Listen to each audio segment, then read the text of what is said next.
Thank you so much. आप सब लोग मौजूद हैं। डॉक्टर जितेंद्र सिंह, आपका भी बहुत बहुत शुक्रिया। समय निकालना बहुत मुश्किल है क्योंकि आप लगातार जनसंपर्क अभियानों में लगे रहते हैं, मुलाकात करते रहते हैं, जमीन पर काम करते रहते हैं।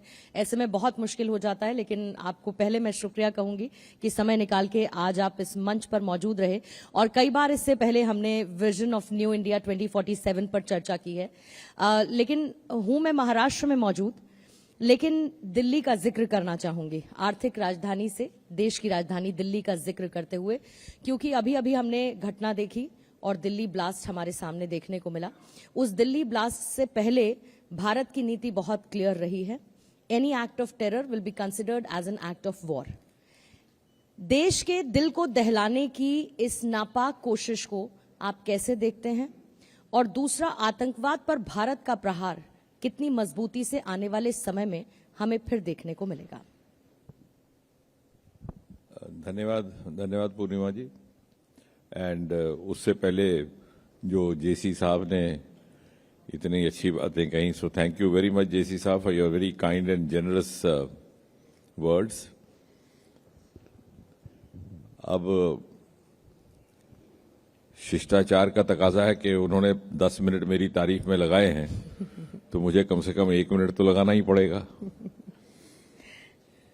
तो मैं ये सोच रहा था, भी उनसे कह भी रहा था कि जैसे रेडियो में एक जमाने में होता था कि आज की ताजा खबर, आज आपने बुलेटिन, जेसी साहब के बुलेटिन का नाम रख लीजिए कल की फ्रोजन खबर।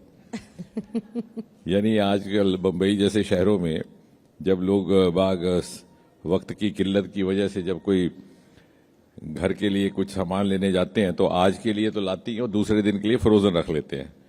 तो जेसी साहब कल की फ्रोजन खबर भी आज समेट के रख लेते हैं जो दूसरे दिन परोसी जाती है। तो जिस तरह से आपने दिखाया कि इनकी हरेक भविष्यवाणी किस तरह से पूरी उतरती है, तो मुझे लग रहा था, और मैंने साथ में इनको ये भी कहा कि कोई दिक्कत नहीं है अगर आप साथ ही साथ, क्योंकि वक्त इनके पास रहता है। आजकल बहुत बड़ा चलन है दिल्ली में, फ्यूचर रीडर्स का एक नया तबका आया है, एस्ट्रोलॉजर्स नहीं कहते उनको। तो आप वो खोल लीजिए बोर्ड लगा के, तो चैनल से भी ज्यादा आपकी मकबूलियत और लोकप्रियता हो जाएगी। तो धन्यवाद जेसी साहब।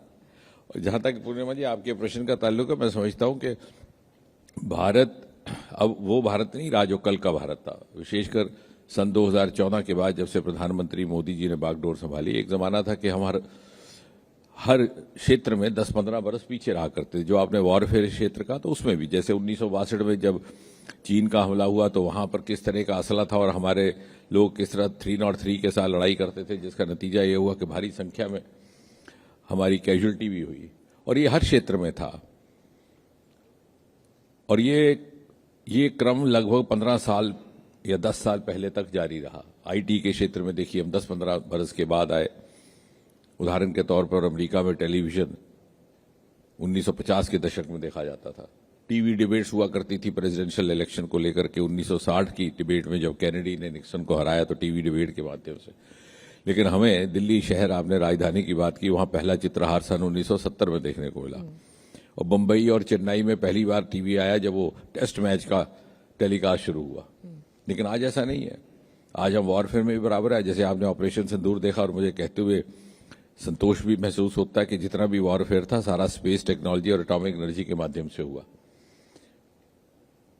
और आज चाहे क्वांटम का क्षेत्र है, चाहे साइबर का क्षेत्र है, चाहे आर्टिफिशियल इंटेलिजेंस, हम बिल्कुल प्रथम कतार में आकर के खड़े। चाहे स्पेस है, क्योंकि स्पेस का भी बहुत बड़ा रोल रहने वाला है जियोपॉलिटिकल पॉलिटिक्स में आने वाले समय में, और वॉरफेयर में भी किसी हद तक। और हालांकि अमेरिका ने चांद की धरती पर एक इंसान आज से लगभग 50 बरस पहले उतारा था, लेकिन हमारा चंद्रयान था जो वहां पर पानी के होने का प्रमाण लेकर के आया। तो कहने का तात्पर्य है कि अब दुनिया भी इस बात को समझ चुकी है कि Hindustan, there is no other option but to do business with India. Hindustan के साथ हाथ मिलाकर के ही उनका भी विकास होगा, क्योंकि वैसे भी साइलोस का जमाना खत्म हो चुका।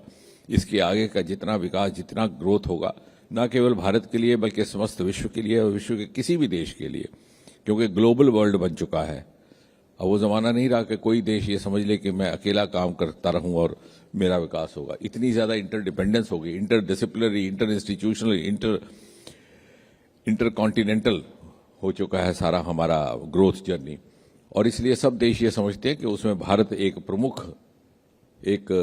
प्रमुख भूमिका में रहने वाला है। और जहां तक वॉरफेयर का ताल्लुक है, अब ये कहने मात्र बात नहीं है कि जीरो टॉलरेंस जैसा प्रधानमंत्री जी ने अक्सर कहा भी है कि अगर बम होगा तो बारूद होगा, गृह मंत्री जी ने भी कहा।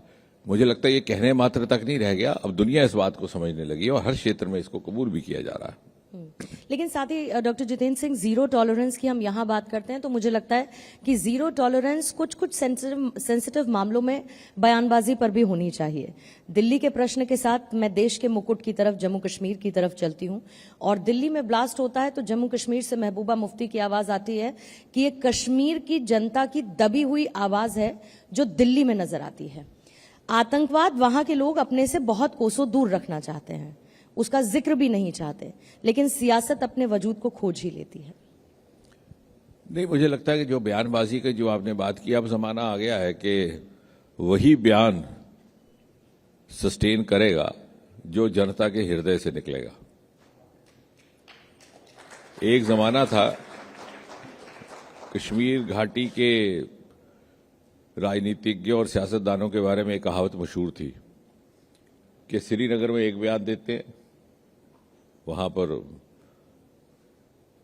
अलग होने का, जम्मू में आकर के दूसरा बयान देते हैं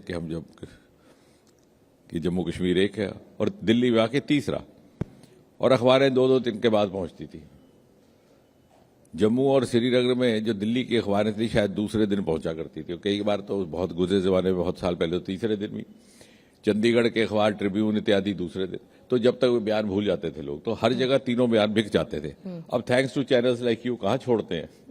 इसलिए अगर कोई नेता इस तरह की बयानबाजी का मिस वेंचरिज्म करता है तो उसको भी लोग दुरुस्त करते हैं। और जहां तक कश्मीर का संदर्भ है, मुझे लगता है कि संकेत हमें सबको इससे सीखना चाहिए कि जब पहलगाम का हादसा हुआ तो सभी तबके के लोग बाहर आ गए, क्या हिंदू, क्या मुसलमान, क्या गरीब, क्या अमीर, क्या सियासतदान, क्या आम प्रजा, और सबने एकजुट होकर के कहा कि हम इसकी खिलाफत करते हैं। तो जब ऐसे में मुझे लगता है कि, क्योंकि मैं किसी के ऊपर व्यक्तिगत कभी टिप्पणी करता ही नहीं जी, और इसलिए शायद मेरा भी वो लिहाज करते लेकिन मैं ये समझता हूं कि हमको सोचना है कि अगर ऐसा माहौल है तो फिर मैं किसके लिए बोल रहा हूं। जनता के प्रतिनिधि को या किसी भी जननायक को तो जनता का ही प्रवक्ता होना चाहिए ना। तो जब जनता खुल करके आई है इस दहशत के खिलाफ या आतंक के खिलाफ, तो आतंक के अगर हक में मैं बोलूंगा तो कल मेरा कितना रेलेवेंस रहेगा, मुझे लगता है धीरे धीरे ये सभी को धीरे धीरे समझ आने लगेगा। क्योंकि एक जमाना हो सकता है जब आतंक बिकता था या आतंक के समर्थन में बात करके वोट बटोरने का काम सफल हो जाता, क्योंकि एक ऐसा वर्क था, वोट बैंक था जहां इट वुड वर्क। लेकिन आज ऐसा नहीं है। अब उससे हटकर के मुद्दे हो सकते हैं, लोगों की नाराजगियां कुछ और कारण हो सकती है, केंद्र से नाराजगी हो सकती है, कुछ एक प्रशासन के विषयों को लेकर के हो सकती है। लेकिन अब कश्मीर के लोग भी, और मैं ये बात 10 बरस पहले भी कहा था कि जो आम इंसान जम्मू श्रीनगर की गली कूचे में चल रहा है, वो मन ही मन आतंक से थक चुका है। बिल्कुल, क्योंकि उसने देखा 3 पीढ़ियां आतंक के प्रवाद चढ़ी हैं, वो नहीं चलता। और अब तो खैर माहौल खुल गया, लेकिन जब नहीं खुला था आज से 7-8 बरस पहले भी, तो बोल नहीं सकता था क्योंकि खौफ का पर्दा उसके सामने था, लेकिन मन ही मन वो भी चाहता था। और नौजवान, आप याद रखिए, जम्मू कश्मीर घाटी का नौजवान is highly aspirational, civil services में टॉपर्स, इंडस्ट्री में, स्टार्टअप्स में, हर जगह। तो ऐसे माहौल में वो भी देख चुके हैं कि हमने पिछली 2 पीढ़ियों का जो हश्र हुआ है, पाकिस्तान बने कि ना बने, आजादी हो कि ना हो, लेकिन हम तो अपना जीवन संवारें। तो इतनी समझ अब आज के नौजवान को भी आ चुकी है।